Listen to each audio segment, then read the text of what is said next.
Welcome to the Border Zone. Today our guest is a Brigadier General Mr. Mangum, and thank you for joining us today in Georgia and Tbilisi. As I know, you have been working in Georgia for 6 years. Could you please tell me how could you evaluate Georgian military forces during the period when you worked here? And I have to characterize it that it's only during the period that I worked here that I can tell you. Yeah, sure. I have some friends, obviously many friends I keep in contact with, but I cannot tell you the current state of affairs. When I was here, the military was trying very hard to become NATO compatible, to be interoperable with NATO. And very bright soldiers, very brave soldiers, but in my estimation, some severe cultural issues that prevented them from modernizing too far and too much. For example, there was little continuity in leadership. Saakashvili changed ministers of defense very often. During my 6 years, there were 5 ministers of defense, and at the same time, 5 chiefs of the joint staff. And that completely destroyed continuity. So every bit of progress that we made, one step forward, at least one. Do you know what was the reason of such changes? To be honest, I don't. What I have talked to people about is that Saakashvili simply wanted to change things. He didn't like anything to stay stable, and not in a bad way. He wanted to have more progress. So you're not progressing? Okay, you're gone. I will get somebody else. Understood. And during that period, you were here during the war, 2008. Yes. What did you see and how did you just understand what was going on in Georgia? Georgia-Russia war? Well, to begin with, the United States had no advance notice of Georgia's movement into Tskhinvali. I know. And we continued to tell Georgia, do not take any action to provoke a conflict with Russia. There's arguments left and right as to whether Misha had a choice, or when he saw troops starting to move, Russian troops starting to move through the Roki Tunnel, whether he felt he had no option but to attack. When I came to Georgia in 2005, I saw the Georgian plans to defend and or capture Tskhinvali. They were on the wall. When the war started, no plans. It was what we call kids soccer. Everybody ran to the ball. The general staff went to Gori, into a building where it was an old artillery headquarters, where there were no communications with the outside world. Nobody stayed Misha stayed in Tbilisi, but none of his advisors stayed in Tbilisi. Like they left the country? Yeah, actually, Misha was out of the country when the war started, and so was Kika Bolkaria at that point, and a couple of others. Which tells me again that this was not a planned movement by Georgia. And so it all just happened. Units were thrown into the fray that had never worked together, had no communications with each other. These are Georgian units. And consequently, there was no chance that they could even slow down the Russian advance. In fact, they did slow it down to some extent, mainly the artillery. Chenkovadze, I think, was the commander of artillery at that point. And they actually bombarded the highway coming down from the Roki Tunnel and destroyed a number of Russian vehicles. 2 days into the war, the Georgians got their anti-aircraft equipment from Sanaki into Gori, and they were able to shoot down, as far as we could tell, 6 or 8 Russian planes, warplanes. And under those circumstances, they acquitted themselves very well. But it was not a situation where they could seriously slow down the Russian advance. From time to time, especially in Russian media, it's stated that U.S. pushed Georgia to start these actions. And I'm interested, especially this presence of U.S. advisors in Ministry of Defense in Georgia was like described as some, trying to be involved in the conflict, trying to push the conflict, and etc. On what basis did you, for example, work in Georgia during that period? Well, we absolutely told the Georgians, do not start any military action.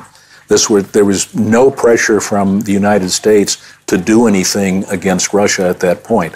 In fact, my personal opinion was, and still is, that if Georgia did nothing and Russia did invade, it would have been so clear to the international community. As it is in Crimea. Well, I was going to say, would it have made any difference? I don't know. But because Georgia did take action, people claimed that Georgia started the war. Again, I had trainers who were working with the Georgian brigades. They went out on, I think it was Thursday morning, and nobody was at none of the Georgian units and troops were at their positions. They had all been called to Gori to defend against this Russian invasion. But we had no knowledge. The United States had no knowledge. Once the action happened, obviously we wanted to help, but we were not going to get involved in a direct confrontation with the Russian military. My group, I had at that point, about 12 or 14 senior U.S. retired military advisors working at the Ministry of Defense, and we were told that the Ministry of Defense was a possible target of Russian bombing, and I said, yeah, okay, it's our place of work. It's our job. So we continued to work at the MOD. But it was under some contract with NATO or United States. What was the base of this? Okay, the United States had provided funds to Georgia for military assistance and basically training and modernization of the Georgian forces. So I was a defense contractor at that point, working for a private company that was hired by the United States government to provide training and reform to the Georgian military. So that was the legal basis. I understand that you're a representative of military forces, but according to your opinion, maybe, is it like okay when military forces of the United States take part, not now, I mean before the war, take part in some trainings and etc. in Georgia, considering very aggressive and sometimes not even understandable position of Vladimir Putin in regard with all of these actions? Well, of course, anything the United States does is, in Russia's words, a provocation. And from the American point of view, we are simply trying to help allies and or friendly countries to increase their capability of defending themselves. But do you believe that these actions on behalf of the United States, it doesn't matter which president exactly, is threatening Russian borders, threatening the defense forces in Russia? You're a military person, so maybe you can give some analysis on that. Because Minister of Defense of Russia, all the time, every day, he stated that all of the activities of United States, NATO, in the region, in Georgia, Ukraine, etc., is a big threat to Russian borders. Well, I remember a poll from several years ago that, according to the Russian people, their biggest threats were the United States, NATO, and Georgia. Now, excuse me, Georgia is, less than 4 million people? This little country. And it's a threat to Russia? I don't Maybe think so. If United States and NATO will be here all together, that's why they say that Georgia is a threat as well. Well, it's interesting. I mean, there's all sorts of psychology. The biggest threat in the world today is terrorism. And if I were Russia, and of course I'm not, I would say, wouldn't it be wonderful to have a stable government in Georgia and all of the border states that would help fight against terrorism? But they have stable government already for, 20 years. Do you think it helps somehow? It's very stable. Where? In Russia. Oh, in Russia, yeah. Yeah, that's fine. But is it good? This stable government in Russia, is it good for Russia, for other countries? I'm not Russia, and I can't tell. I'm just interested in your own opinion. I think you read some media. Certainly stable government in any country is better than chaos. And whether I like the current Russian government and its positions or not, I would rather have a government that's stable that I could deal with and understand rather than chaos. Do you understand current Russian government? You personally? When I was in college, I read everything that Dostoevsky had written that was translated into English at that time. I think I had some idea of the Russian psyche at that point, and it's a very different psyche from the West. Mother Russia is to be protected at all costs, and the rest of the world is an enemy to Russia. That's my interpretation as a foreigner of the Russian psyche. So they look at the rest of the world and they say they're all against us. Are you against them? No, not at all. Do you, for example, Secretary of Defense of the United States and American presidents, they say that Russia is one of the threats to the United States and democracy and liberal values and etc., etc. As a military representative, do you consider Russian government or military forces as a threat to some, values, countries, United States? I don't see them as a threat to the United States. In fact, the Georgia-Russian War was, from my perspective, an embarrassment to the Russian military. Why? Because, for example, the pilots were all using Russian SIM cards to communicate with each other. Mm-hmm. I'm sorry, Georgian SIM cards to communicate with each other. Most of the pilots were inebriated, intoxicated when they flew into Georgia. I understand Putin had to return personally to the area to convince the pilots that they should continue flying into Georgia because there were so many Russian planes shot down during the war, which you never hear about. There was no coordination of Russian forces. Russia won because they had overwhelming power. They didn't win because they had any clear strategy that defeated the Georgian military. So, to me, I don't see them as a military threat to the United States at all. The only thing Russia has, sorry to say, today is nuclear weapons. If they had no nuclear weapons, I don't think anybody would pay attention to them. Understood. Now you spend in Georgia many time. Do you have any just contracts here, or you're just a visitor, tourist? Actually, at this point in time, I am completing my studies for a PhD at Ilia Uni University. So I come back and I do a lot of research. How do you like the country now? I mean, do you see any developments, any movement? I'm reluctant to say because, again, I'm a foreigner. I come here for a few weeks a year. Of course, I talk to people. I listen and read the Georgian news that's in English. I think it's a very difficult time for Georgia. I think that there's been a lot of political changes that people don't understand. Has it produced a better society for Georgia? I don't know. Again, I'm an outsider. I can only look from the outside and say things seem to be more confused than they were before. A lot of people don't like Saakashvili.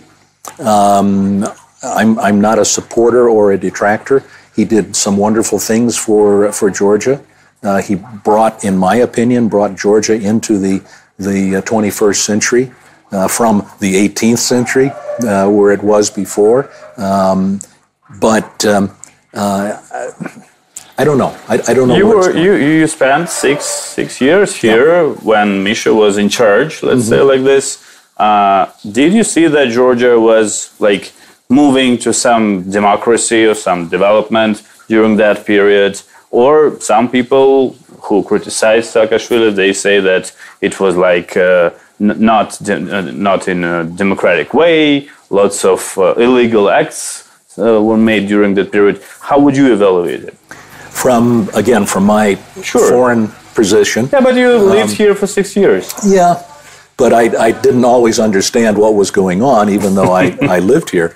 My opinion is that, as I just said, Misha moved Georgia from the 18th century into the 21st century. He increased liberal democracy in Georgia. Was it perfect? No, it's not perfect in the United States. So what you can do to increase democracy, I think he did. Cultural issues that prevent democracy from taking hold, tribal attributes of the Georgian society that prevent total unification. These are all issues that he couldn't do anything about. But in terms of, one simple example, where he fired all of the traffic police, as I understand it, happened just before I was here. Understand it happened in like one day. He fired 30,000 policemen. Yeah, people were very angry. And then started to build them back up, training.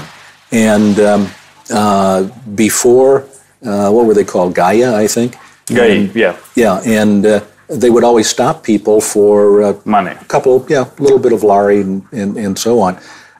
After he did this, the police were one of the most trusted agencies. It is still now like this. Yeah. So I mean that is to me a tremendous movement forward.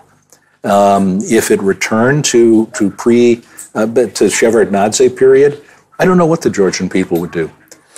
I think the same as they did in 2003. My last question, let's get back to the Russia-Georgia war period. During that period, did you, according to your knowledge or opinion, do you think that Russian military forces were going to go to Tbilisi? Well, one of the reasons that I continued to bring my people to the Ministry of Defense was hopefully to prevent that very action. And subsequently, I have learned from friends who talked to Russian officers at that point, they knew there was an American general working in Tbilisi. They knew there were American colonels and lieutenant colonels working in Tbilisi. So I pat myself on the back a little bit and say maybe we helped prevent Russian movement into Tbilisi. Yeah, there is a big argument about this, whether this, maybe I think you remember, humanitarian assistance that was provided by the United States became like... Lots of water. Yeah, lots of water, yeah. I have to say that Georgia has lots of water, actually.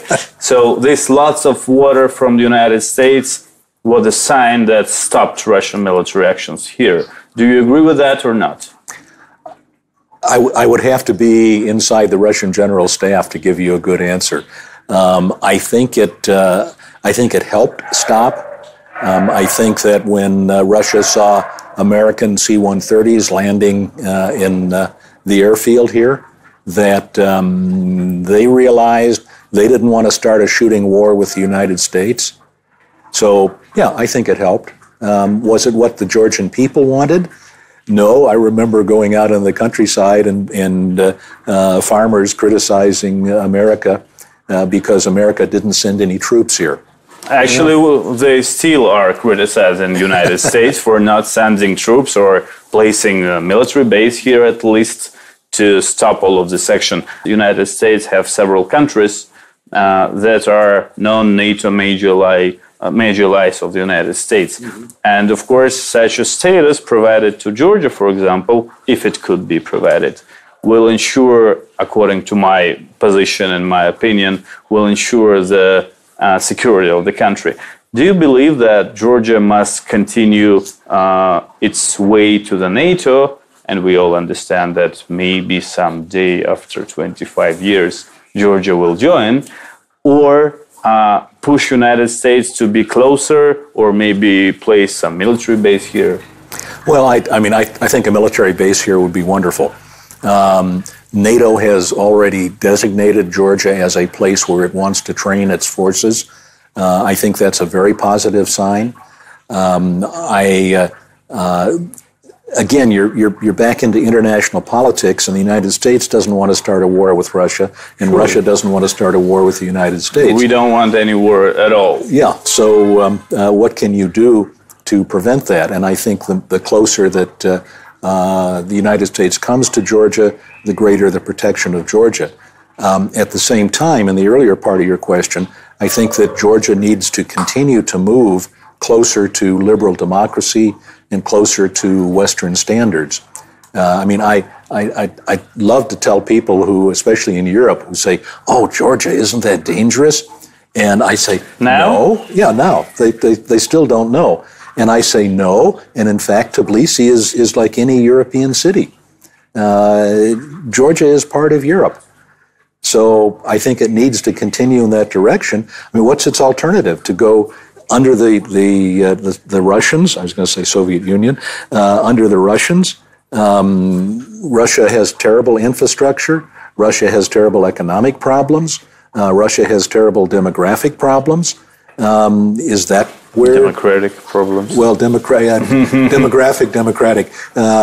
So, I mean, is that where Georgia wants to be? Is that where anybody wants to be? The question is, what can we do now? What Georgia can do now today to ensure its security? Because maybe you know about kidnappings, borderization, and all this stuff going on. Well, of course, kidnappings have always been here. Yeah. Young men used to go kidnap their wives. Another story. Especially in eastern Georgia. Yeah. But I think the best thing that Georgia can do is continue its movement toward the West. Even though that angers Russia, I don't think Russia is going to take military action to prevent it. I think they're simply going to sit back and harumph that we don't like it, and continue to say that in every forum. But saying it is fine, as long as they leave Georgia alone. Okay, thanks a lot for joining. Thanks a lot for taking part, and thank you for coming to Georgia. Thank you for asking me.